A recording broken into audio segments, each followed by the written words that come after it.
Hi there, my name's Andrew Dunn. I'm co-host of the Media Lunch Break podcast. This week on the podcast, we're talking about a movie called Masked and Anonymous, which was written by and stars Bob Dylan. I thought it'd be a nice companion video to talk a little bit about my favorite Bob Dylan lyrics. In this video, we're covering numbers 81 through 62. All right, let's do it. Number 81. A childish dream is a deathless need, and a noble truth is a sacred creed. It's from the song Tweedledee and Tweedledum. I think it's sort of a lesser-known song, or at least underappreciated. It was in the movie Bandits, which I only know because my sister's band also had a song in that movie. Wild, right? But it's a pretty good song. It's from the album Love and Theft, which is mostly bad, but I really like that one song, and that lyric in particular is pretty good. I'm not super sure what it means. It's kind of like the rest of the album in that it probably doesn't really mean anything. Like, a lot of these lyrics feel like, that sounds cool, I guess. But I do like it. A childish dream is a deathless need. It doesn't really mean anything though, does it? But it sounds really cool. Number 80. The man in me will hide sometimes to keep from being seen. But that's just because he doesn't want to turn into some machine. That's from the song The Man in Me, which actually was made famous in the movie The Big Lebowski. It's a beautiful song about finding the person who makes you you. It's one of Bob Dylan's few, truly optimistic and happy songs. He doesn't write a lot of those, but this one's pretty chipper. It's pretty nice. Makes me feel good when I listen to it, and I like that lyric. I'm a pretty big introvert, so to hear my favorite musician say that he hides sometimes to keep from being seen just so he won't turn into some machine, I relate to that on a f***ing existential level. Number 79. People tell me it's a sin to know and feel too much within. That lyric is from A Simple Twist of Fate, and I just love it. I remember when I was in graduate school, a professor told me this allegory about a garden and about society and about how you have a garden, you have flowers. Let's say you're a flower in a garden, and you have three options. You can be exactly the same as everybody else. You can be the same height, you can be the same color. You can flourish and just look great alongside everyone else. Or you don't have to grow as much. You can be too short, and then you don't get the water you need because the other plants are getting it above it. You don't get the sunlight you need because the flowers above you are blocking it. You're going to wither and die. Or you can really flourish and you can grow and grow and grow. And what's going to happen? The gardener, society, is going to come around and just snip you right off. Because if you don't assimilate, if you don't fit in, you're not going to make it. And that's what I think this lyric is trying to say. People tell me, society's telling me it's a sin to know and feel too much. Fuck, dude. Number 78. Now all the criminals in their coats and their ties are free to drink martinis and watch the sunrise, while Reuben sits like Buddha in a 10-foot cell, an innocent man in a living hell. It's from a song called The Hurricane. I remember the first time I heard this song, it was in the Essential Bob Dylan album. It's like the second Bob Dylan album I ever got. The first one was Burned. It was just like a concoction of B-list Bob Dylan songs that no one had ever heard before that a teacher gave me. And yeah, this song, I remember the first time I heard it, and I was like, wow, this is a crazy song. Good thing it's not real. Can you imagine if this really happened? Oh man, how amazed was I when I found out there was a movie about Reuben the Hurricane Carter. I still haven't seen it, admittedly. I bought it, I own it, owned it for 15 years, I've never seen it. God, I gotta do that. But Reuben the Hurricane Carter was a boxer who lived in Paterson, New Jersey. Maybe he didn't live there. This took place in Paterson, New Jersey. There was a murder in a bar, I think, or something, and some guy was basically threatened by the police into saying it was this boxer, Reuben the Hurricane Carter. And because there was this eyewitness, Reuben the Hurricane Carter went to fucking jail. And it was basically Bob Dylan and him spreading the news of this horrible thing and meeting with Reuben and talking to him about what actually happened that ended up getting him released. Because they found out, no, he didn't do it. Why would he murder some rando in a bar? He was like a millionaire boxer. But yeah, this song obviously was written before he got released. So the end of the song is him talking about how the criminals are out there. Everyone knows the criminals are still out there.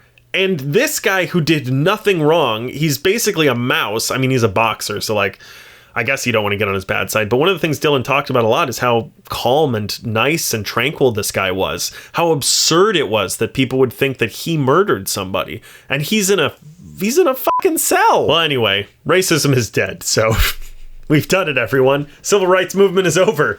There's no racism anymore, so we can move on. I'm being facetious, I promise. I don't actually believe that. Number 77. The highway is for gamblers. Better use your sense. Take what you have gathered from coincidence. It's from one of my all-time favorite Bob Dylan songs, It's All Over Now, Baby Blue. This song is just absolutely full of incredible metaphorical lyrics. This is no exception. It's probably the weakest one on my list from this song, but man, it's still good. The highway is for gamblers, man. I mean, figuratively. Like life, if you want to take the fast lane in life, it's hard fucking work and you're gonna lose a lot. You better use your sense if you're gonna do that, and you gotta take what you've learned from coincidence.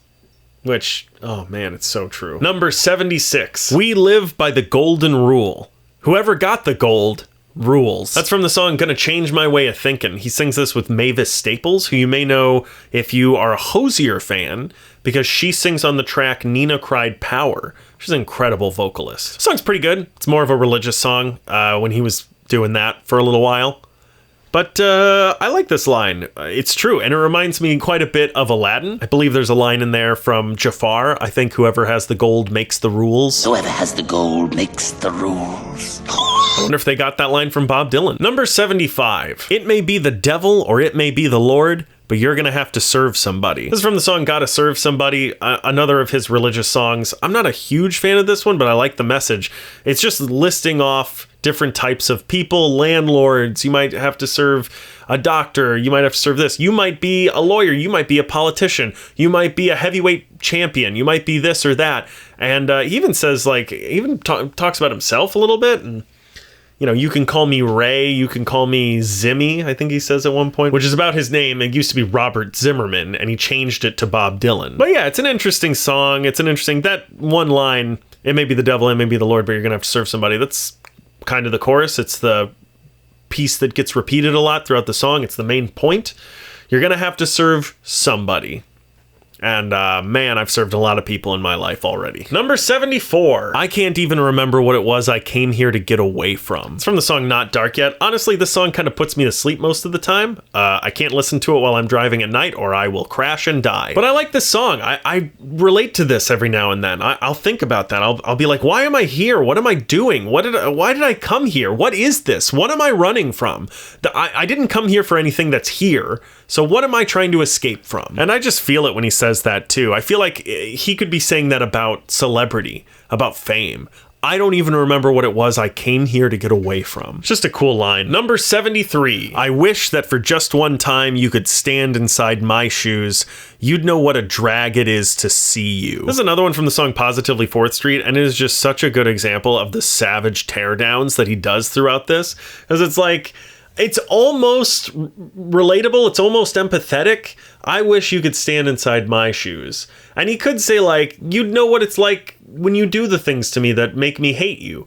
But instead what he says is, you'd know what a drag it is to see you. If you could be me for a minute, you'd know how much I hate you. It's just a great line. It's brutal. Number 72. I was born here and I'll die here against my will. It's another one from Not Dark Yet. Again, the song that puts me to sleep. I like that line. It's sort of the antithesis of the other line from Not Dark Yet, which is, I can't even remember what I came here to get away from. This is saying, I was born here and I'll die here against my will. So he's saying, like, I didn't even leave from anywhere. You'll find this a lot in Bob Dylan's music, where he says one thing and then he immediately says something right after it that totally discounts the thing before it and can't be true if the thing before it is true. He does a lot of that. But this lyric as well, it makes me relate a lot to people I know who were born somewhere in, you know, the Midwest, wherever that is. You know, the parts in between New York and LA that aren't Chicago. I guess Chicago is in the Midwest, but you know what I mean? Like podunk America, and they have no means of ever getting out of there or trying their hand at making a difference in the world or being something incredible. They're just gonna live the rest of their life in a cornfield and then die one day. Anyway, it's a really happy song. I was just thinking about it. The chorus is, it's not dark yet, but it's getting there. Number 71. Don't ask me nothing about nothing. I just might tell you the truth. This is from Outlaw Blues. I really like this song. It's another fast one. It's got a lot of pep in its step. I like this line because it's like, yeah, no, don't ask me if you don't want an answer. Like if there's one specific answer you're looking for, you're not going to get it. So don't ask me. I've known a lot of people who ask me questions and I have to ask back, do you want me to be honest or do you want me to say what you want me to say? It's one of those things like, you know, if you have any friends in theater and you go to see them in a show and they're like, oh, what'd you think? And you're like, great. Ooh, it's like that. It's the worst. Number 70. She violently knits a bald wig for Jack the Ripper, who sits at the head of the Chamber of Commerce. My God, what a lyric. For starters, a bald wig is an oxymoron, right? Like it's a bald cap. A wig is hair. So a bald wig is nothing, right? She's violently knitting. That's another thing. Not aggressively knitting, violently. She's hurting people while she's knitting this thing. Oh, and by the way, Jack the Ripper sits on the head of the Chamber of Commerce. That's an accusation if I've ever heard one. It's wild, dude. He's just like throwing shade everywhere in this. Number 69. Nice. Sometimes my burden is more than I can bear. It's not dark yet, but it's getting there. We talked about this chorus a little bit earlier, but not dark yet, but it's getting there. This is from the song Not Dark Yet, in case you didn't guess. And yeah, man, sometimes my burden is more than I can bear. And yeah, I think this is another line that is super relatable. I mean, that's why it's the chorus of this song. It's not dark yet. Don't worry about it. I'm still here. But the sun's getting real low, big guy. Number 68. When you think that you've lost everything, you find out you can always lose a little more. This is from the song Trying to Get to Heaven, and it's sort of the antithesis of what we were just talking about, that it's not dark yet, but it's getting there. It's a sad line, but it's also very optimistic. When you think you have nothing else to lose, that's not true. You know, you've always got a little, there's always something worse that could happen.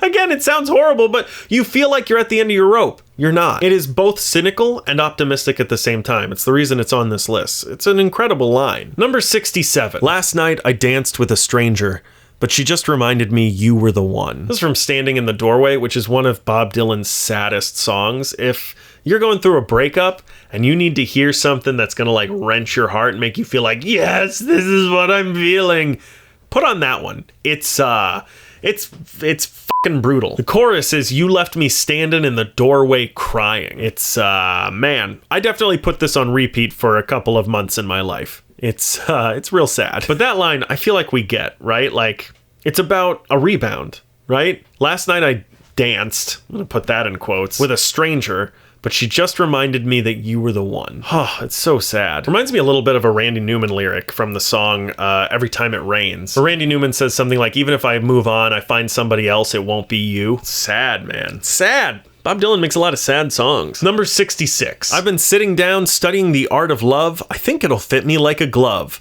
I want some real good woman to do just what I say. This is from the song Thunder on the Mountain. This song was sort of a surprise hit for Dylan at the time. He had released a bunch of pretty mediocre albums right before this, and then out of nowhere, boom, Modern Times comes out. First song on the album is Thunder on the Mountain, and it's like a gunshot going off when it starts. It's really pleasant to listen to.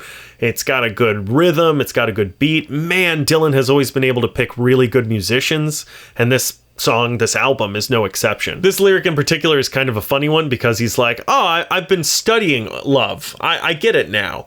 And now that I understand it, I want a woman who's going to do whatever I say. And it's like, all this studying you've done, you don't understand a single fucking thing about it, do you? Great line. I just really like it. Number 65. They'll kill him with self-confidence after poisoning him with words. This is another line from Desolation Row.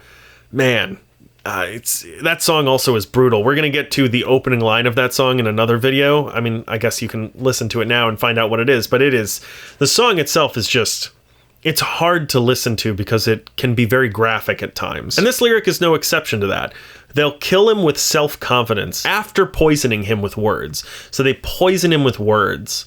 They're probably being very vocally and verbally abusive, and they're going to kill him with self-confidence after that. It's wild, man. I'm not even super sure what this means, but I like it. Number 64. Hi, this is Andrew from the future. That's why I look different. I'm editing this now, and I just realized I skipped one, so here it is. Friends and other strangers from their fates try to resign, leaving men wholly, totally free to do anything they wish to do, but die. This is a lyric from the song Gates of Eden. There's a lot of very rich rhetoric in this song that I really appreciate. And this lyric is no exception. It brings up a very interesting point, which is Eden truly a utopia if you're free to do anything you wish but die. We have the word euthanasia for a reason, you know, because under some circumstances, it may be more beneficial, ideal, preferable for you to end your life than to keep going. Nobody can make that decision for you except for you. But if you aren't free to make that decision,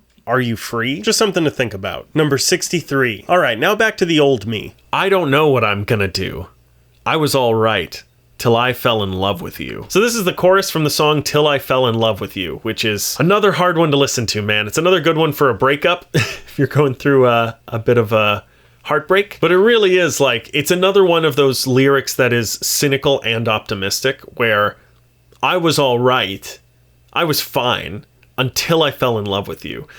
And there's something about high highs and low lows that stands out to me in this lyric.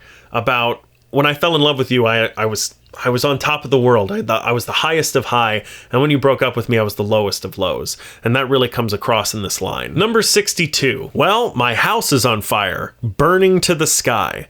I thought it would rain, but the clouds passed by. This is another one from Till I Fell in Love with You, and it's hard to listen to, man. It's a hard one. It's, you know, everyone feels that way, I think, at some point or another. Like, my house is on fire, and oh look, it's gonna rain.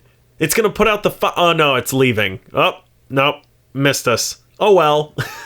And I really do I relate to that. I'm sure most people do. And man, I love that. And it can also feel that way about trouble in your relationship, which is what I think this is about. That he felt like his house was on fire. It's probably a big fight that he had. Or maybe she said she needed some time. And he thought the clouds were going to come and put out the fire with the rain. But instead, the clouds passed by, and so did the woman. Or man. I don't know your life. So yeah, this has been part 2 of the 101 Best Bob Dylan Lyrics. Thank you so much for watching. Consider checking out our podcast, The Media Lunch Break, and subscribing to our YouTube channel right here. And check out some of our videos. Thanks so much for watching. We'll see you next time.